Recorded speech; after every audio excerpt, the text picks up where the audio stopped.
কলকাতার হস্তশিল্প মেলা রূপনারায়ণ বা হাওড়া স্টলের ঠিক উল্টো দিকে দেখো এখানে কিছু ঝুড়ি বানানো হচ্ছে, বেতের ঝুড়ি, যেগুলো রেগুলার পারপাস আমরা ভীষণ ভাবে ইউজ করি, যেগুলো পরিবেশ বান্ধবও বটে। দেখো সামনে এখানে ঝুড়ি উনি বানাচ্ছেন, ঝুড়ির মেন বেসটা এখানে তৈরি হচ্ছে, বেত দিয়ে বোনা হচ্ছে।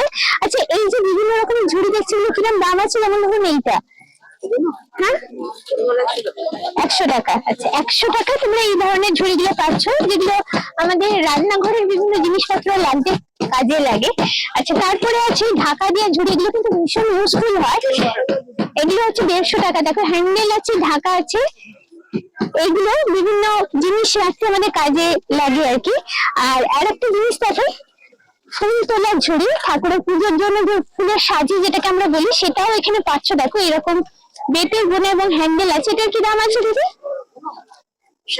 60 টাকা করে তোমরা এই ধরনের ঝুড়িগুলো পাচ্ছ। এছাড়া আরো অনেক কিছু আছে, আমি জাস্ট একটু ঘুরিয়ে তোমাদের দেখাচ্ছি। এখানে ঢাকা দেওয়ার সেই বড় ঝুড়িগুলো আছে, সাইজও এখানে অনেক রকমের আছে, ছোট বড়, নিজের প্রয়োজন অনুযায়ী তোমরা বেছে নিতে পারবে এখান থেকে।